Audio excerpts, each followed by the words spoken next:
Hey YouTube, Mike the Rinnai guy here. How are you? I'm trying to navigate around this bench here. Alright, today's video, again, I apologize for not putting one out, but I've been injured. I hurt my left elbow while sleeping, and I really couldn't do much. But I got pretty much some good movement in it, but we could get a video in here. Alright, today's video is actually, I've been getting quite a bit of questions on this, and I've talked to a bunch of techs actually on job sites and off job sites about the Venturi on a Rinnai Sensei unit. So it's the gas valve that is on an RU, an RUR, or a CU unit. Okay, not the older units, the newer Senseis. It's the actual gas valve. And what happens is they get fouled up, especially if you're near water. Now I'm going to come back and forth and show you closer images of it. But you see they get fouled up with gunk, and it prevents this butterfly, which is like a single barrel carburetor, to operate with the motor. And it modulates the air going in. So you have the gas that goes in here, you have the electric for the motor, you have the electric for the gas valve, and then you have the igniter, the black wire that runs in front of it that goes to the igniter that does the ignition. Remember, you need air, you need fuel, and you need ignition to make boom. So when this malfunctions, you get what they call a code 15. So this here is a bad Venturi. We took this out of a unit that was actually pretty far away from the water, but it still has gotten fouled up. Now, so what does the Venturi look like when you take it out? Well, this is the entire assembly that's going to come out of the unit. Now, the reason that I'm not doing this, now there is another video on this, but I guess some of them said that I guess they were losing focus when the unit was sitting behind me. So that's why I have a defective one. I have an actual entire Venturi and show you what's got to be disassembled, and we have a brand new unit right here that would come as a replacement for a warranty part. So this is what you have. It's actually going to look like this inside of the unit, exactly like this.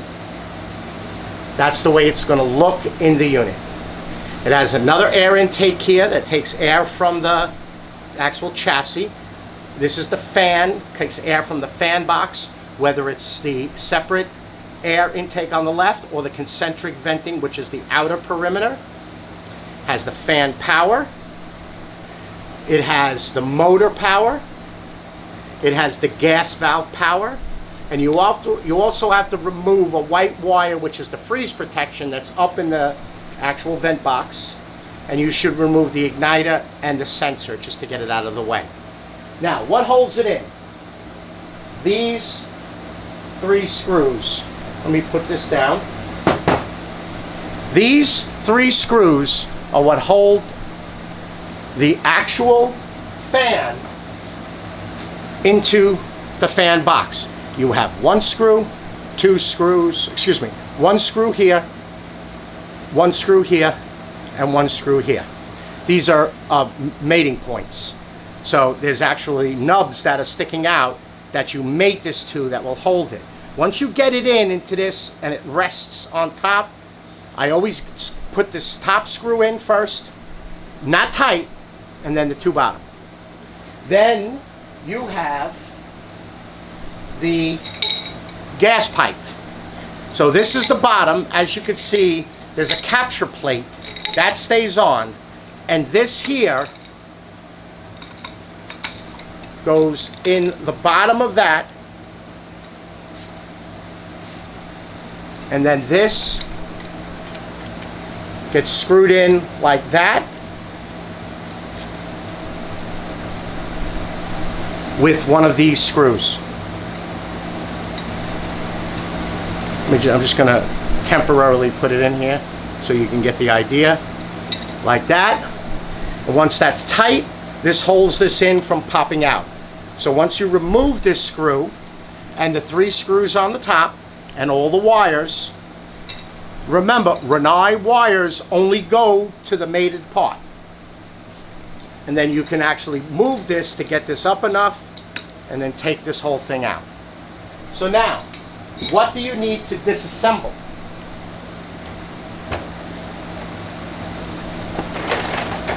All right, the first thing that you need to disassemble here is these two screws and this air tube. So you can use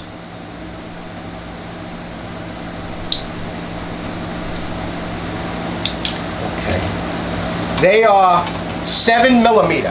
I like to use the Tool Check Plus. Remember, Wera and Nipex tools I love. So I like the 7mm, but what I like to do is actually use, I think it's called the Cyclop ratchet with the extension. You can use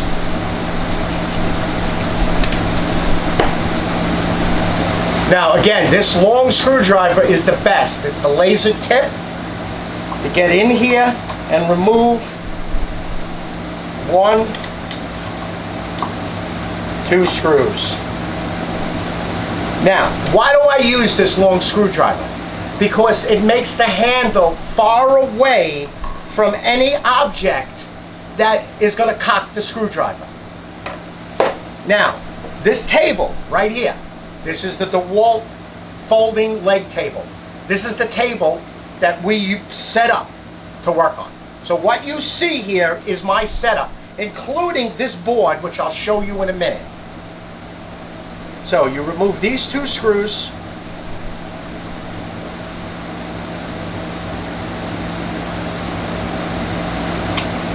And then the air box comes off. I mean, the air tube comes off. What I would do is run a paper towel in here. If you got a compressor, blow some air in it. Now, the next thing you got to remove is 4 screws for the fan. 1, 2, 3, 4. Now, that's why I like using this ratchet, because it reaches up above everything and it grabs the screws nice. Now this actually came out of one of my demo units, and we're going to put it back together the same way because I'm not going to put it on the new.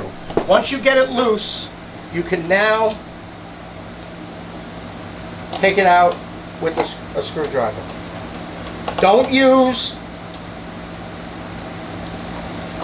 Do not use a drill.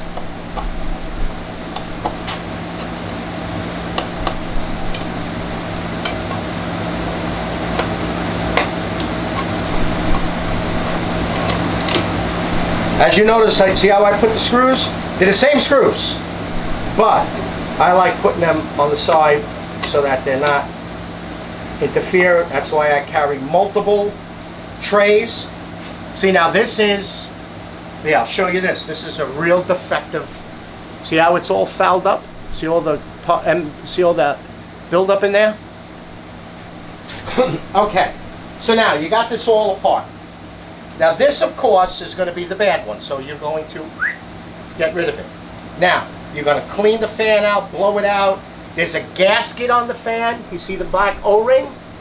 So now, let's see what comes in the box.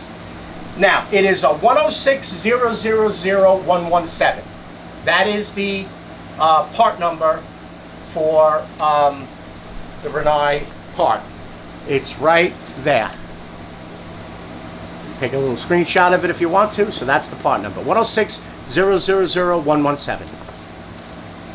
So now, what do we get in the box of goodies? You're going to get these 2, this oval and weird looking ring, rubber. You're going to get an orifice in here. The orifice is for LP. You've got to know remember the gas of what you have in there, because what's going to happen is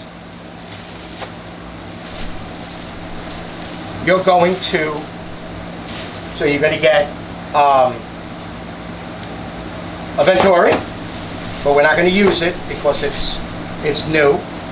You're going to get new O-rings. You get a gas, and then you get the O-ring for the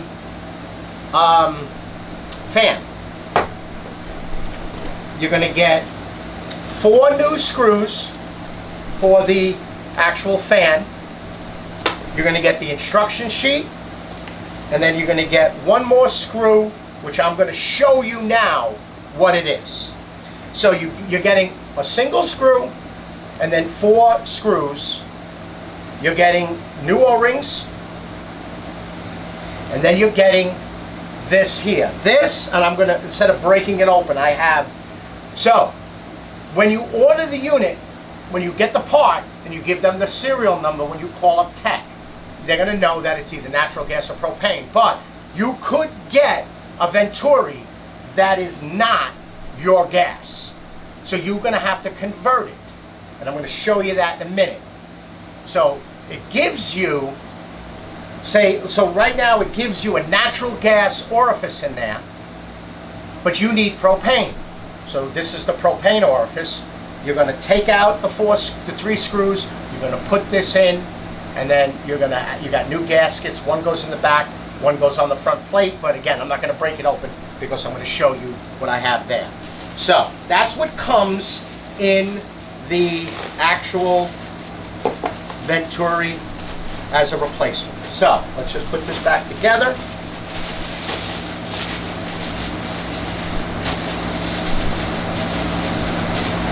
Now remember, you don't have to touch nothing with the parameters because that unit, let's just say it's natural gas. So this Venturi is already set for natural gas. So you're just going to put it back together and put it in. But just say they send you a Venturi that has the red orifice in it, and we just get a loose one here, and it's going to come with a blue orifice. So you're going to have to take off the screws and replace it with one of these orifices. And I'll show you that on the unit that we're working on right here. So now, you're going to, here is the Venturi, all right? So now, we're going to find my screwdriver.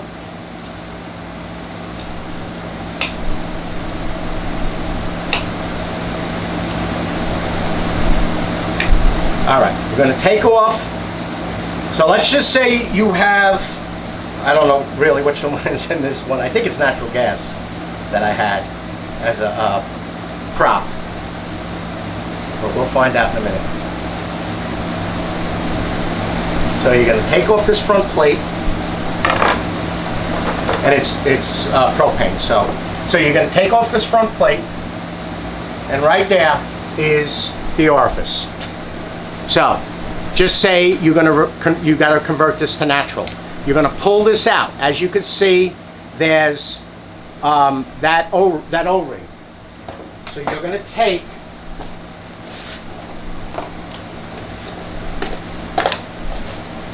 see, do I have an open one in here? Yes, I do. All right. So you're going to take the blue orifice, and if you look on them, they say NG, LP. Red is LP, blue is NG. And it says it right on the front plate. Okay? All right, so let's just say, I'm not going to do it, but just say we're going to convert it. We took the blue one out. You put your O-ring right there. And if you notice, you got a big and a small hole. You put your orifice in there. Then you're going to take that gasket. You're going to place that gasket right over that. See how nice? There's 2 reference points for the plate. Make sure that the plate has that little nib. You can see that mark that gives you the natural and propane and the little Q code.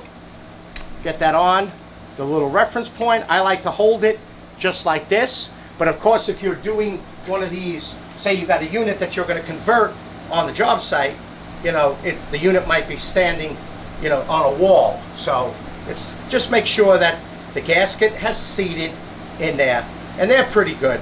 I have never had a problem with it. And then tighten up the 2 screws, excuse me, the 3 screws.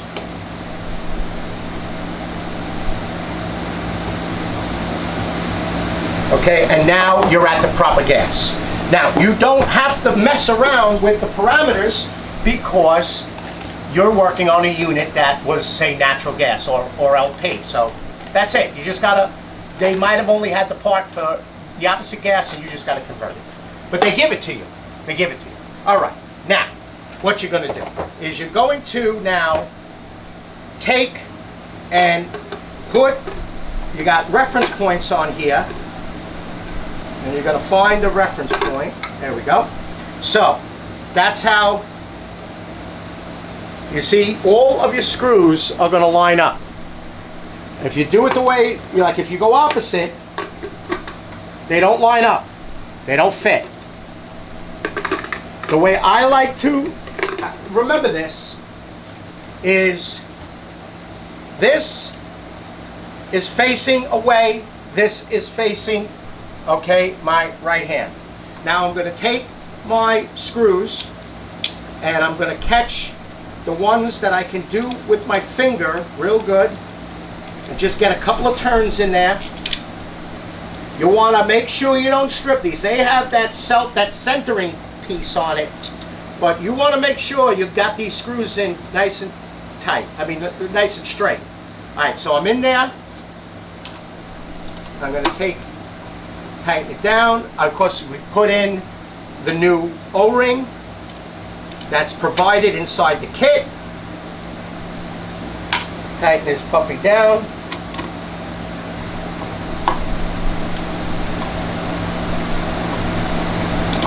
Now I'm going to take my ratchet and just give it a little snug, and I'm going opposite so it's torqued down right. There we go. And now the air tube,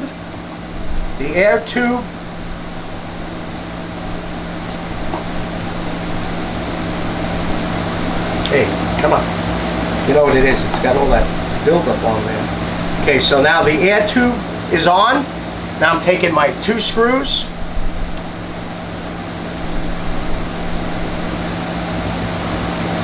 Again, I'm going to just tighten it by hand. This one, you can just take the screwdriver and tighten it down. There's not a lot of torque on it.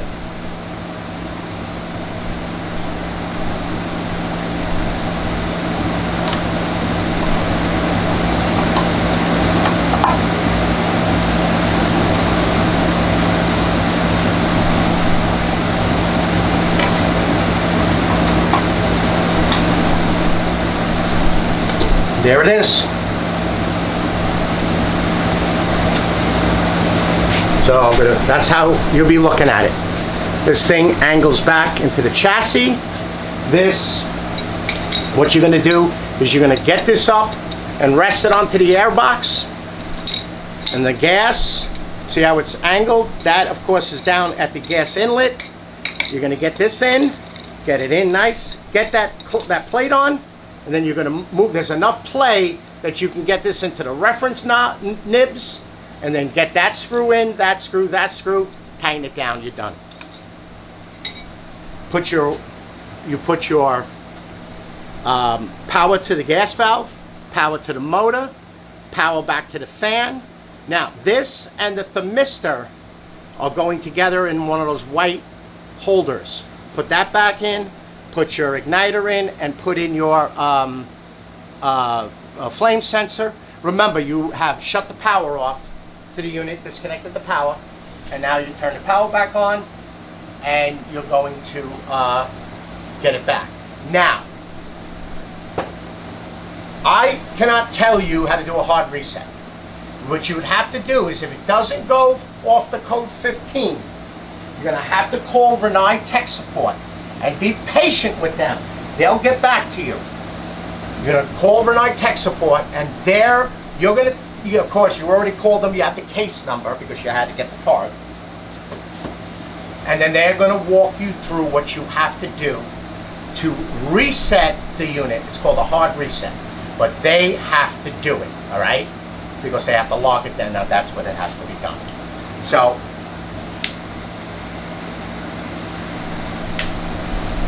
that is the full Venturi. I take a little gas sniffer, I sniff around here, and I sniff around here to make sure it's good. And I even go in and clean the fan box plate. Clean all of this. Nice. Just take your rag, take some paper towels, and just clean it off. All right? Clean this off. Blow it out when it's not connected to the actual Venturi. So that is your Venturi replacement. Takes me about 10 minutes to do one of these if it's eye level, and it takes me another 3 minutes if I set up my umbrella on the unit so I don't get baked. So this is what I have on my truck so that things don't roll off. It's just a piece of 1/2-inch plywood, and then 2 3/4 by 3/4 inch strips on the right side and the back side, so that it locks this, and it's the same like this one. It locks it into the table so it don't move. And then I took, you know, the drawer liner that for your toolboxes, Home Depot and Lowe's sells them. I just cut a piece and I glued it on, and then I took some more 3/4 by 3/4 inch pieces, screwed some, and I nailed them in, little glue, and now I can cut on it, I can do whatever I want on it, and if something, and it's just nice and soft to work on, something that won't mar it. And if you stand in front of it, it works out great. And it even works good on a tailgate of a pickup truck, because sometimes I go with my personal truck. I keep one of these on the truck, on one of those, because we do get quite a bit. And this works great on the pickup tailboard of your pickup truck. So that's all it is, and it's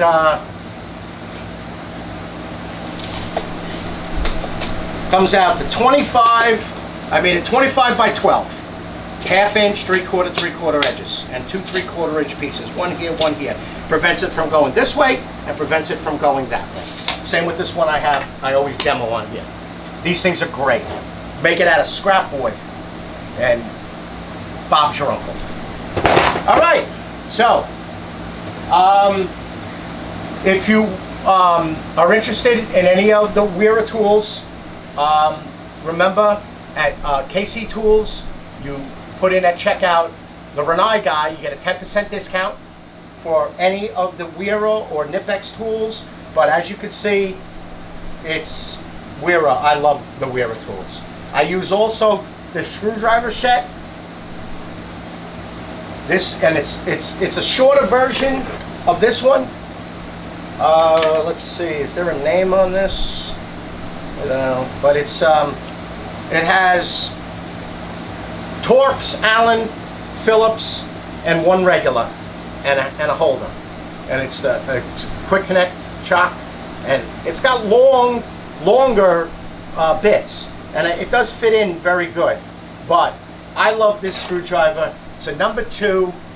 It's a 350 pH, and it's 2 by, I guess, 300 millimeter. So, in American terms, the actual screwdriver is just a hair. It's 11 7/8 of an inch long. And I use this thing for everything. It sits in the back of my truck, and I grab this, and this is what I use. Take out the gas test port.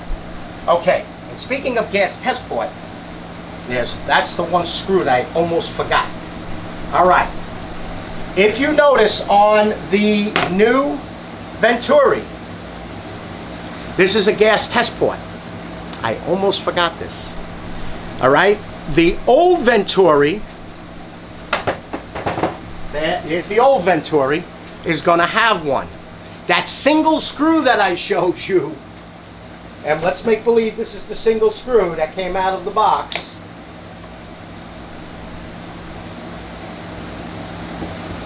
That screw is actually going to have, can you see it? A little rubber O-ring. You're going to put it into the gas test port. Now, even though this is a self-adjusting gas valve, so whatever it is, propane or natural, it self-adjusts for its own, for the pressure. You're going to put that into the port. And you could use the old screw.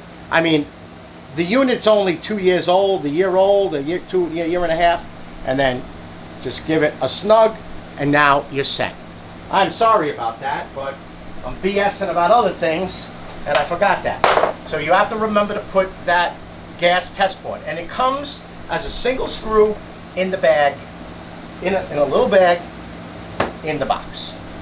Alrighty, and I carry, now when you get, we'll go over this quick. When you get